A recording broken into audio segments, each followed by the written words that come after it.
Hello guys! So nandito tayo ngayon para mag-harvest ng bush sitaw.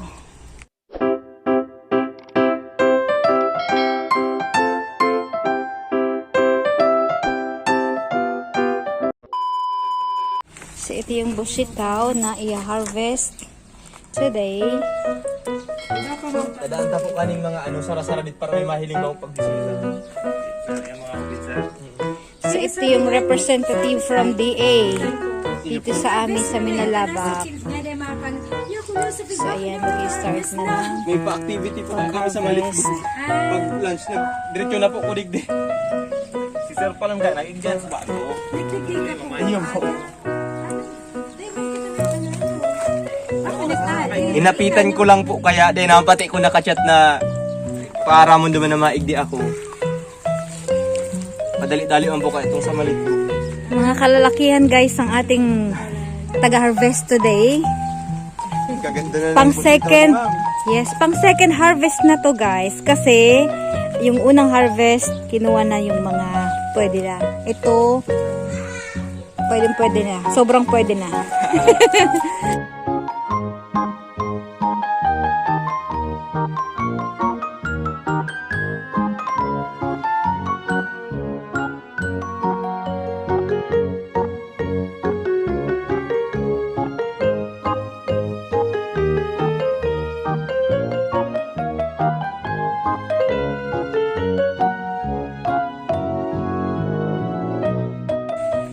Soil sampling dagos. So ito yung part ng pa-contest dito sa amin. Para sa ating summer activities dito sa bayan ng Minalabak. So meron tayong garden contest. 3 plot. Ito na-harvest na. At yung radish, ito yung na-harvest last time. At yung last, yung petsa, hindi ko na-vlog. So ito yung bush sitaw. Sige po, ma'am. Salamat po. Mainit ang ating pag-harvest. Pero sulit kasi marami ang... Oo, marami pa sa ilalim. Ayan. Ay! Nakula talaga. Pagka sobrang pag nasobrahan na, sir, mag-ano na. Parang gagaan. Magaan siya, ma'am. Magaan na. So Ang dapat pads on time. Natutuyo na. So pang tanim na yan pag talang matigas na. Hindi na siya pwedeng pang pagkain. So ayan. 10 kilo na. Magiging 5 kilo na lang. Hoy, half ang talagang ibababa. Sayang din. Dry po kasi. Oo. So ito katulad nito parang natutuyo na siya. Natutuyo na. So dapat Kanikang Sabado? Tsaka kang dapat yung Sabado. yung ganito dapat ito medyo pa siya ang tawag dito firm. Pagka medyo hindi nilata na, ibig sabihin na overdue na siya. So kagaya nito overdue na. So ilang days lang pantanim na yan. Ang dami sa ilalim. Meron pa doon sa kabila. Nag-over the bakod na yung mga bunga. Yung lang pag-break na. Po. Baka gusto niyo ng payong. May payong dito.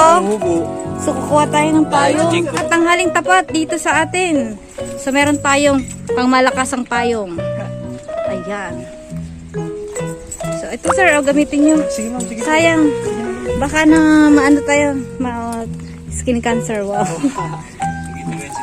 Oo. Binata po naman si Sir. May patang agom na. Nako. Hahanap ko to ng baka mamaya sa mga subscriber ko. Binata ka pa Sir? Oo. Yan ang ating masipag na taga-DA. Ay, ito naman ang Libmanan. Libmanan. Ay, Manapaw. Ako lang yung nagpapayong, guys. Pero ang ko ba, Libmanan. Ang residensya mo, Libmanan. Hindi, kung sa Manapaw na. So, tingnan natin.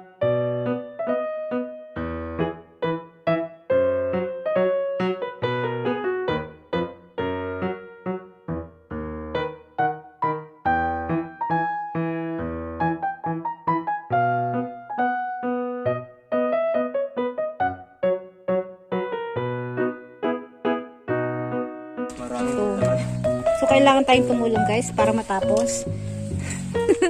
So, ayan dito sa ilalim, magtatago. Mayroon pa doon nag-over the bakod. Sir, ang dami doon sa kabila. Doon, no? Nakita ko. Nag-over the bakod na. So, mamaya na. Last na lang kasi marami pa dito. Ayan, no. Tapos na dyan, sir. Malikaso sa Hindi, may ito pa. Note. Gahaba po. Dito, oh. Ang haba, oh. Ha? baka kaya pa abutin pa para may mahilig pa. Ay, yan mga hubin sir, wala ta. Hindi po pa may mahilig pa ang mga Yung mga ito lang. pagka nakasunod, ay di mahaba. Pero ano? Sa 5 sir. Oo. Padagdag pa. Pero itong mga talagang parang dry na, kailangan na natin kuhain. Up.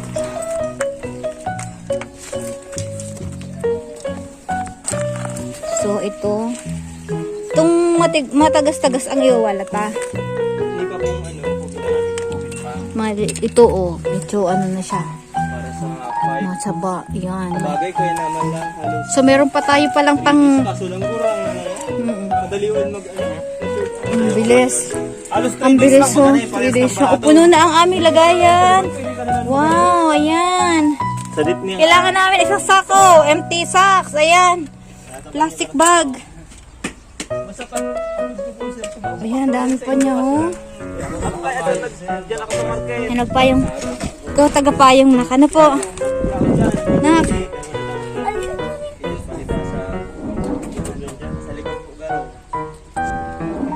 Yan, marami pa. Ito, kaunti. Itong mga maliliit. Sa 5. Ang last harvest.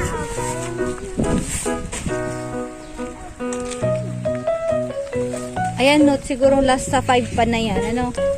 Ayan, no, yung maliliit. So, may pangatlong harvest sa 5. Aabangan natin kung ilang kilo ang timbang. So, dahil umaapaw na ang ating basket. So, dito natin ilagay.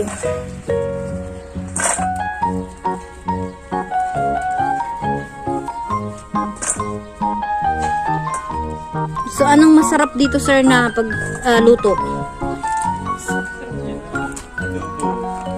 Adobo, tapos sigang. Pwedeng gata. Ano?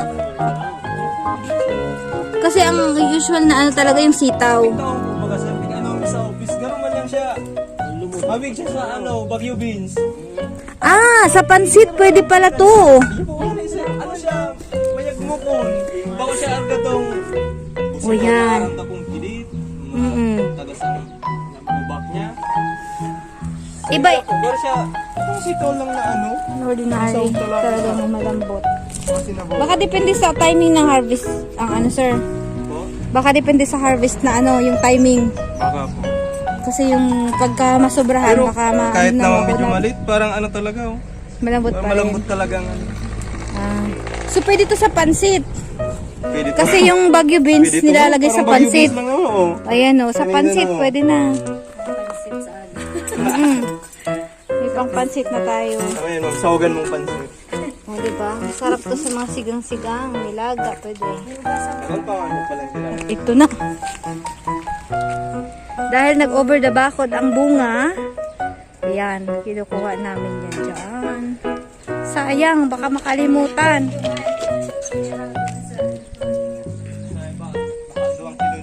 Sayang makalimutan. Oh, Hindi po, 1.1. punasan mo biyang ano, be? So, ito na ang ating na-harvest para sa ating pangalawang round. Ayan, second round. Dahil may naman kinakaray. Kasi iba dyan na pighali. May sir, piglag may paduman sa likod. Nagbuburo nga man. Yan po, Ayan. kadakol. Palibot na lagad niya. So, tingnan natin. So, ilang kilo na, sir? Under supervision by the DTI, DTI representative. From the DA representative. Sila yung nagbi-visit sa mga participant para malaman natin kung ano yung update sa kanilang mga tanim dito. So, ito yung pang second harvest. Pangalawang salang. Ayan. Op. Hindi na ba yan? Oh, Another ito, one tapos is na. So, 3. So, kasi second salang is 1.5. So, 1.5. So, may tatlo na nakatatlong kilo. Tingnan natin yung last salang. Hindi na sir. Padaraw mo yan sir. Kulang 4. Op. Kuha. Kuha ka na dun para maano na, masakto na. Oo. Sarong kilo. Bilawang sa sarong kilo. Kaunti na lang naman not. Yung madali na not magtigang. Tanghaling tapat pero ito mahangin. Sarap ang hangin kahit mainit ang sikat ng araw. So kumukuha sila guys ng pandagdag dito kasi kulang na 3 guhit. So pandagdag. Baka sobra na po sir. Op. Uy, sobra na talaga. Sakto lang. Oh, sakto lang. Sobra. Sakto lang nun. May 0.1 ka man po sa inot.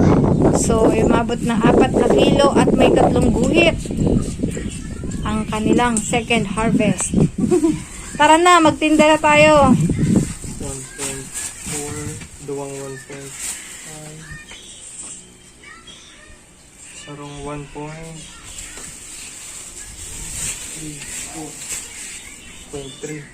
Ayan, siya ang naglilista. Siya ang representative ng Department of Agriculture. Anong name niyo po, sir? Philip ma'am, Philip Wow, Barnuevo. Philip Morris. Barnuevo. Ayan guys, so may mga problema dyan sa kanilang mga tanim. Sige sir. So talagang sila yung may mga alam sa pagtatanim, sa may mga question dyan, mga taga Minalabak. Bali, lugi talaga ang tanong-tanong pa lang yan. Iyo po. So ito ano na siya. So may mga Bali, katanungan kuman dyan. po ni sir doon kay madam. May mga katanungan dyan sa pagtatanim. Pwede niyo siyang kontakin guys. Para magkaroon tayo ng mga idea kung mga problema Yusin ko po sa iyo sir. sa inyong mga tanim. Agam na lang po. So diba? Bali. Bali. Hindi May kabayan biro. po siya duman sa sarong GC, kung tigisi. Hindi biro ang magtanim. Para paano. Pag may tanim, may kakainin. Diba? Pwede mo ko na po. Ma'am, salamat Sige po. po. Thank you po. Thank you, sir. Tanghaling tapat. Sige, sir. Sige po. Thank you. Ingat.